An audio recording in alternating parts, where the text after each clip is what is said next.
ನಮಸ್ಕಾರ ಸ್ನೇಹಿತರೆ, welcome back to our channel. ನಾನು ನಿಮ್ಮ ಗೀತಾ. ಸ್ನೇಹಿತರೆ, ಇವತ್ತಿನ ರೆಸಿಪಿ ಬಂದ್ಬಿಟ್ಟು ಚಪಾತಿ. ಮೃದುವಾದ ಚಪಾತಿನ ಹೇಗೆ ಮಾಡೋದಂತ ಸಿಂಪಲ್ಲಾಗಿ ನಿಮ್ಮ ಜೊತೆ ಶೇರ್ ಮಾಡ್ಕೊಳ್ಳೋಂಥ ಈ ವ್ಲಾಗ್ನ ಸ್ಟಾರ್ಟ್ ಮಾಡಿದ್ದೀನಿ ಫ್ರೆಂಡ್ಸ್. ಯಾರೆಲ್ಲ ನನ್ನ ಚಾನಲ್ನ ಸಬ್ಸ್ಕ್ರೈಬ್ ಮಾಡ್ಕೊಂಡು ನೋಡಿಲ್ಲ, ಪ್ಲೀಸ್ ಸಬ್ಸ್ಕ್ರೈಬ್ ಮಾಡ್ಕೊಂಡು ನೋಡಿ ಅಂತ ಕೇಳ್ಕೊಳ್ತಾ ಇವಾಗ ರೆಸಿಪಿನ ಸ್ಟಾರ್ಟ್ ಮಾಡಿಬಿಡೋಣ. ಇಲ್ಲಿ ನಾನು ಗೋಧಿ ಹಿಟ್ಟನ್ನು ಮಾತ್ರ ತೊಗೊಂಡಿದ್ದೀನಿ, ಅದನ್ನು ಬಿಟ್ಟರೆ ಏನೂ ನಾನು ಆ್ಯಡ್ ಮಾಡಿಲ್ಲ. ಸೊ ಗೋಧಿ ಹಿಟ್ಟಿಗೆ ಸ್ವಲ್ಪ ಉಪ್ಪನ್ನು ಹಾಕಿದ್ದೀನಿ, ರುಚಿಗೆ ತಕ್ಕಷ್ಟು ಉಪ್ಪನ್ನು ಹಾಕಿ ಸ್ವಲ್ಪ ನೀರು ಹಾಕಿ ಚೆನ್ನಾಗಿ ಹದವಾಗಿ ಕಲಿಸ್ಕೋಬೇಕಾಗತ್ತೆ ಫ್ರೆಂಡ್ಸ್. ನಾವು ಹೆಂಗೆ ಕಲಿಸ್ಕೊಳ್ತೀವಿ ಸೊ ಅದ್ರ ಮೇಲೆ ಚಪಾತಿ ಮೃದುವಾಗುತ್ತಾ ಇಲ್ಲ ಅಂದರೆ ಅದು ಬಿರುಸಾಗುತ್ತಾ. ನಮ್ಮ ಉತ್ತರ ಕನ್ನಡ ಭಾಷೆಯಲ್ಲಿ ಬಿರುಸು ಅಂತೀವಿ, ಬಟ್ ಬೇರೆ ಬೇರೆ ಕಡೆ ಏನಂತಾರೆ ನನಗೆ ಗೊತ್ತಿಲ್ಲ. ಅದು ಮೃದುವಾಗಿ ಬರಬೇಕಂದ್ರೆ ಸ್ವಲ್ಪ ನೀರನ್ನು ಹಾಕ್ಕೊಂಡು ನಾವು ಚೆನ್ನಾಗಿ ಕಲಿಸ್ಬೇಕಾಗತ್ತೆ ಫ್ರೆಂಡ್ಸ್. ಇವಾಗ ಕಲಸಿದ್ದಾದಮೇಲೆ ಸ್ವಲ್ಪ ಎಣ್ಣೆ ಹಾಕ್ಕೊಳ್ತೀನಿ ಅಷ್ಟೇ. ಸ್ವಲ್ಪ ಎಣ್ಣೆ ಹಾಕ್ಕೊಂಡು ಅದರಲ್ಲಿನ ಸ್ವಲ್ಪ ತೊಗೊಂಡು ಸ್ವಲ್ಪ ಎಣ್ಣೆ ಮಿಕ್ಸ್ ಮಾಡಿಕೊಂಡು ಚೆನ್ನಾಗಿ ಕಲಿಸ್ಬೇಕಾಗತ್ತೆ ಫ್ರೆಂಡ್ಸ್. ಸ್ವಲ್ಪ ತೊಗೊಳ್ಳಿ, ಸ್ವಲ್ಪ ಎಣ್ಣೆ ತೊಗೊಂಡು ಚೆನ್ನಾಗಿ ಕಲಸಿ ಲಾಸ್ಟಿಗೆ ಏನು ಮಿಕ್ಕಿರುತ್ತಲ್ಲ ಅದು ಎಣ್ಣೆನ ಮೇಲೆ ಸೌರು ಬಿಡಬೇಕು. ಅಂದರೆ ಸುತ್ತಲೂ ಹಚ್ಚಿದರೆ ಎಣ್ಣೆ ಎಲ್ಲ ಹಿಡ್ಕೊಳ್ಳುತ್ತೆ ಫ್ರೆಂಡ್ಸ್. ಅದಕ್ಕೆ ಅದಾದಮೇಲೆ ಒಂದು 15 to 20 ಮಿನಿಟ್ಸ್ ನಾವು ನೆನೆಯೋಕ್ಕೆ ಬಿಟ್ಟಿದ್ದೆ. ಸೊ ಅದಾದಮೇಲೆ ಆವಾಗ ನೋಡ್ಬೋದು ಸ್ವಲ್ಪ ಒಂದು ಕ್ಲಿಪ್ ಮಿಸ್ ಆಗಿಬಿಟ್ಟಿದೆ ಫ್ರೆಂಡ್ಸ್. ಅದು ನೆನೆದಾದ್ಮೇಲೆ ನನಗೆ ತೋರಿಸ್ಲಿಕ್ಕೆ ಆಗಲಿಲ್ಲ. ಓಕೆ, ಇವಾಗ ಚಿಕ್ಕ ಉಂಡೆಗಳನ್ನ ಇವಾಗ ಏನು ತೋರಿಸಿದ್ವಲ್ಲ ಚಿಕ್ಕ ಉಂಡೆಗಳನ್ನ ಮಾಡಿಕೊಂಡು ಈ ಥರ ರೌಂಡ್ ಶೇಪಲ್ಲಿ ಚಿಕ್ಕದಾಗಿ ಮಾಡ್ಕೊಂಡ್ಬಿಡ್ಬೇಕು. ಯಾಕಂದರೆ ಇದು ಒಂದೊಂದೇ ಮಾಡಿಕೊಂಡ್ರೆ ಟೈಮು ವೇಸ್ಟ್ ಆಗಿಬಿಡುತ್ತೆ ಫ್ರೆಂಡ್ಸ್. ಅದಕ್ಕೋಸ್ಕರ ಏನು ಮಾಡಬೇಕು, ಒಂದೇ ಸರಿಗೇ ಈ ಥರ ಚಿಕ್ಕದಾಗಿ ರೌಂಡ್ ಶೇಪಲ್ಲಿ ಮಾಡಿಕೊಂಡು ಅಷ್ಟಿಗೂ ಒಂದೇ ಸರಿಗೆ ಟೈಮ್ ತುಂಬ ಅಂದರೆ ತುಂಬಾ ಸೇವ್ ಆಗುತ್ತೆ. ನೋಡಿ, ಎಣ್ಣೆ ಹಾಕ್ಕೊಳ್ತಾ ಇರೋದು. ಇವಾಗ ಮೇಲ್ಗಡೆ ಎಣ್ಣೆ ಹಾಕಿ ಅದನ್ನು ಒಂದು ಮೇಲಿನ ಸುತ್ತನ್ನು ತಿರುವಿ ಹಾಕಬೇಕು ಅದ್ರ ಮೇಲೇ. ಈ ಥರ ಇದು ಪದರ್ ಚಪಾತಿ ಮಾಡೋ ವಿಧಾನ ಅಂತಲೇ ಹೇಳ್ಬೋದು ಫ್ರೆಂಡ್ಸ್. ಈ ಥರ ಮಡಚಬೇಕಾಗತ್ತೆ. ಎಣ್ಣೆ ಹಾಕಿ ಮತ್ತೆ ಮಡಚಿ ಮತ್ತೆ ಅದ್ರ ಮೇಲೆ ಮತ್ತೆ ಒಂದು ಲೇಯರು ಎಣ್ಣೆ ಹಚ್ಚಬೇಕಾಗತ್ತೆ. ಅಂದರೆ ಇದು ಸೆಕೆಂಡ್ ಲೇಯರು. ಫಸ್ಟ್ ಲೇಯರು ಮೇಲೆ, ಅದು ಮಡಚಿದಾದ್ಮೇಲೆ ಸೆಕೆಂಡ್ ಲೇಯರು ಎಣ್ಣೆ ಹಾಕ್ಕೋಬೇಕಾಗತ್ತೆ. ಇಷ್ಟೇ ಫ್ರೆಂಡ್ಸ್. ಇದನ್ನೇ ಇವಾಗ ಮತ್ತೆ ನಾವು ಮಡಚಬೇಕಾಗತ್ತೆ. ನೋಡ್ತಾ ಇರ್ಬೋದು ಒಂದೇ ಸರಿಗೆ ಎಷ್ಟು ಬೇಗ ನಾವು ಚಪಾತಿನ ಬೇಗ ಮಾಡ್ಕೋಬೋದಂದರೆ ಇವಾಗ ಕೆಲವೊಬ್ರು ಏನು ಮಾಡಿಬಿಡ್ತಾರೆ, ಒಂದೊಂದಾಗಿಯೇ ಲಟ್ಟಿಸಿ ಸುಡ್ತಿರ್ತಾರೆ. ಸೊ ತುಂಬ ಲೇಟ್ ಆಗಿಬಿಡುತ್ತೆ ಚಪಾತಿ ಮಾಡೋದು. ಈ ಥರ ಮಾಡಿಕೊಂಡ್ರೆ ಸಖತ್ತಾಗಿ ನಿಮಗೆ ಟೈಮ್ ಸೇವ್ ಆಗುತ್ತೆ ಫ್ರೆಂಡ್ಸ್. ಬೆಳಿಗ್ಗೆ ಅಂತೂ ನೋಡ್ಬೋದು ನೀವು ಬೇಗ ನೀವು ಚಪಾತಿ ಮಾಡ್ಕೊಂಬಿಡ್ಬೋದು. ಸೊ ಈ ಥರ ಅಂದರೆ ತ್ರಿಕೋನ ಶೇಪಲ್ಲಿ ನಾವು ಚಪಾತಿನ ಮಡಚಬೇಕಾಗತ್ತೆ. ಅಂದರೆ ಇದು ಚೆನ್ನಾಗಿ ಮೃದುವಾಗಿ ಬರುತ್ತೆ. ಪ್ಲಸ್ ಪದರು ಚಪಾತಿ ಅಂತ ಹೇಳ್ತಿರಲ್ಲ, ಸೊ ಒಂದು ಇದರಲ್ಲಿ ಬರುತ್ತೆ, ಟೇಸ್ಟಲ್ಲಿ ಬರುತ್ತೆ. ನೋಡ್ಬೋದು ಇವಾಗ ಸ್ವಲ್ಪ ಹಿಟ್ಟನ್ನು ಹಾಕಿ ರೌಂಡ್ ಶೇಪಲ್ಲಿ ನಾವು ಲಟ್ಟಿಸ್ಕೋಬೇಕಾಗತ್ತೆ.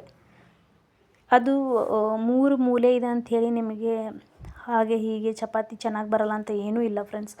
ನೀಟಾಗಿ ರೌಂಡ್ ಶೇಪಲ್ಲೇ ನಾವು ಆರಾಮಾಗಿ ಮಾಡ್ಕೋಬೋದು. ಸ್ವಲ್ಪ ನಾವು ಹಿಟ್ಟನ್ನು ಅಂದರೆ ಗೋಧಿ ಹಿಟ್ಟನ್ನು ಹಾಕ್ಕೊಂಡು ರೌಂಡ್ ಶೇಪಲ್ಲಿ ಚೆನ್ನಾಗಿ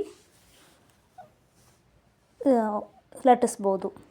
ನೋಡ್ತಾ ಇರ್ಬೋದು ಇಷ್ಟು ತೆಳುವಾಗಿ ಚಪಾತಿನ ಲಟ್ಟಿಸ್ಬೇಕಾಗತ್ತೆ. ತುಂಬ ಜಾಸ್ತಿ ದಪ್ಪನೂ ಆಗ್ಬೋದು, ತುಂಬ ಜಾಸ್ತಿ ತೆಳುವೂ ಆಗಬಾರ್ದು.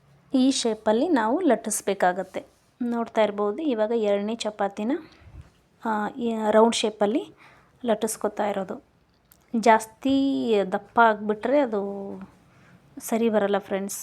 ಜಾಸ್ತಿ ತೆಳುವಾದ್ರೂ ಅದು ಪುರಿ ಉಬ್ಬಿರೋ ಥರ ಅದು ಉಬ್ಬಲ್ಲ ಚಪಾತಿ. ಇವಾಗ ನಾವು ಬೇಯಿಸ್ತೀವಲ್ಲ ನಿಮಗೆ ಗೊತ್ತಾಗ್ಬಿಡುತ್ತೆ. ನೋಡ್ಬೋದು ಆಯಿತು, ಎಲ್ಲನೂ ಆಯ್ತು. ಇವಾಗ ಲಟ್ಟಿಸ್ಕೊಳ್ಳೋದು, ಅದು ಲಟ್ಟಿಸ್ಕೊಂಡು ಅದಾದಮೇಲೆ ಅಷ್ಟು ಒಂದೇ ಸರಿಗೆ ನಾವು ಬೇಯಿಸ್ಬೋದು. ಒಂದರ ಮೇಲೆ ಒಂದು ಹಾಕಿದ್ರೆ ಏನೂ ಹಿಡ್ಕೊಳ್ಳಲ್ಲ ಫ್ರೆಂಡ್ಸ್. ಸ್ವಲ್ಪ ಎಣ್ಣೆ ಹಾಕಿಬಿಟ್ಟು ಕಾದ ಹಂಚಿಗೆ ಎಣ್ಣೆ ಹಾಕಿಬಿಟ್ಟು ನೋಡ್ಬೋದು ಈ ಥರ ಬಬಲ್ಸ್ ಬರಬೇಕು ಮೇಲ್ಗಡೆ.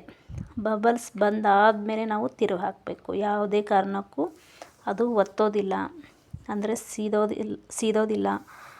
ಯಾವುದೇ ಕಾರಣಕ್ಕೂ ಕಟ್ಟದ ಥರ ಅಂದರೆ ಬಿರುಸು ಥರ ಚಪಾತಿ ಆಗೋದಿಲ್ಲ ಫ್ರೆಂಡ್ಸ್. ಈ ಥರ ಜಾಸ್ತಿ ಪದೇ ಮೇಲಿಂದ ಕೆಳಗಿಂದ ಮೇಲೆ ಹಾಕಿ ಇದು ಮಾಡಿದ್ರೆ ಅದು ಬಿರುಸಾಗ್ಬಿಡುತ್ತೆ.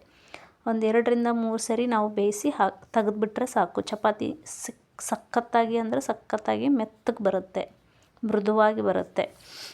ಈಗ 2ನೇ ಚಪಾತಿ ಹಾಕ್ತಾಯಿದ್ದೀವಿ, ನೋಡ್ತಾ ಇರ್ಬೋದು. ಒಂದೇ ಸರಿಗೆ ನೀವು ಮಾಡಿಕೊಂಡು ಒಂದೇ ಸರಿಗೆ ಬೇಯಿಸ್ಬೋದು ಫ್ರೆಂಡ್ಸ್. ಒಂದ್ರ ಮೇಲೆ ಒಂದು ಹಾಕಿದ್ರೂ ಅದೇನು ಹಿಡ್ಕೊಂಡು ಚಪಾತಿ ಏನು ಹಾಳಾಗಲ್ಲ ಫ್ರೆಂಡ್ಸ್. ನೋಡ್ತಾ ಇರ್ಬೋದು. ಮೇಲ್ಗಡೆ ಚಿಕ್ಕ ಚಿಕ್ಕ ಬಬ್ಬಲ್ಸ್ ಬಂದಾದಮೇಲೆ ಒಳಿಸಿ ಹಾಕ್ತಾಯಿದ್ದೀವಿ. ಮಮ್ಮಿನೇ ಮಾಡಿದ್ದು, ನಾನು ವಿಡಿಯೋ ಮಾಡ್ಕೊಂಡಿದ್ದೀನಿ. ಅಂದರೆ ಹಿಟ್ಟೆಲ್ಲ ನಾದಿದ್ದು ಎಲ್ಲ ಮಾಡಿಕೊಟ್ಟಿದ್ದು ನಾನು. ಮಮ್ಮಿ ಅದನ್ನು ಲಟ್ಟಿಸ್ಬಿಟ್ಟು ಸುಟ್ಟಿದ್ದು ಅವರು. ಈ ಥರ ಇರುತ್ತೆ ನಮ್ಮ ಬೆಳಗಿನ ದಿನಚರಿ. ಯಾಕಂದರೆ ಮಕ್ಕಳು ಸ್ಕೂಲ್ಗದು ಹೋಗ್ತಿರ್ತಾರಲ್ಲ ಫ್ರೆಂಡ್ಸ್, ಗಡಿಬಿಡೀಲಿ ಯಾವುದೂ ಬೇಗ ಕೆಲಸ ಆಗೋಲ್ಲ. ಅದಕ್ಕೆ ಹಂಚ್ಕೊಂಡು ಕೆಲಸ ಮಾಡ್ತೀವಿ ನಾನು ನಮ್ಮ ಮಮ್ಮಿ. ನೋಡಿ ಫ್ರೆಂಡ್ಸ್ ಹೇಗೆ ಚಪಾತಿ ಬಂದಿದೆ ಅಂತ, ಎಷ್ಟು ಮೃದುವಾಗಿ ಸಖತ್ತಾಗಿ ಬಂದಿದೆ ಅಲ್ವಾ. ನೋಡ್ತಾ ಇರ್ಬೋದು. ಪುರಿ ಉಬ್ಬೋ ಥರ ಉಬ್ಬುತ್ತೆ ಚಪಾತಿ. ಮಕ್ಕಳಿಗಂತೂ ತುಂಬಾ ಇಷ್ಟ ಆಗುತ್ತೆ, ತುಂಬ ಸಾಫ್ಟ್ ಇರುತ್ತೆ ಮಾತ್ರ. ನೋಡಿ, ಲೇಟೇ ಆಗೋದಿಲ್ಲ ಚಪಾತಿ ಮಾಡೋದು. ಫಟ ಅಂತ ನಾವು ಚಪಾತಿನ ಮಾಡ್ಕೊಂಡ್ಬಿಡ್ತೀವಿ ಫ್ರೆಂಡ್ಸ್. ನಮಗೆ ಚಪಾತಿ ಮಾಡಬೇಕು ಲೇಟ್ ಆಗುತ್ತೆ ಅಂತ ಅನಿಸೋದೇ ಇಲ್ಲ. ಈ ಥರ ನೋಡಿ, ಎಷ್ಟೇ ನಾವು ಇದನ್ನು ಮಾಡಿದ್ರೂ, ಅಂದರೆ ಅದನ್ನು ಕ್ರಷ್ ಮಾಡಿದ್ರೂ ಚಪಾತಿ ಹರಿದು ಹೋಗ್ತಾಯಿಲ್ಲ ನಾವಾಗಲಿ ಹರಿಯೋವರೆಗೂ. ಅಂದರೆ ಅಷ್ಟು ಮೃದುವಾಗಿದೆ. ಒಳಗಡೆ ನೋಡ್ತಾ ಇರ್ಬೋದು ಪದರ ಚಪಾತಿ ಎಷ್ಟು ಚೆನ್ನಾಗಿ ಕಾಣ್ತಾ ಇದೆ. ನನಗೆ ಈ ಥರ ಪದರ ಚಪಾತಿ ಇದ್ದರೆ ಚಹಾ ಜೊತೆಗೆ ಸಖತ್ತಾಗಿ ಟೇಸ್ಟ್ ಇರುತ್ತೆ. ಇವಾಗ ಪಲ್ಯ ಜೊತೆ ನಮ್ಮ ಮೃದುವಾದ ಚಪಾತಿ ತಿನ್ನೋದಕ್ಕೆ ರೆಡಿ ಫ್ರೆಂಡ್ಸ್. ಈ ವಿಡಿಯೋ ನಿಮಗೆ ಇಷ್ಟ ಆದರೆ ಪ್ಲೀಸ್ ಲೈಕ್ ಮಾಡಿ, ಶೇರ್ ಮಾಡಿ, ಹಾಗೆ ಸಪೋರ್ಟ್ ಮಾಡೋದನ್ನು ಮಾತ್ರ ನಿಲ್ಲಿಸಬೇಡಿ ಫ್ರೆಂಡ್ಸ್. ಸಬ್ಸ್ಕ್ರೈಬ್ ಮಾಡಿಕೊಂಡು ನನ್ನ ಚಾನಲ್ನ ನೋಡಿ ಅಂತ ಕೇಳ್ಕೊಳ್ತಾ ಇದ್ದೀನಿ ಫ್ರೆಂಡ್ಸ್.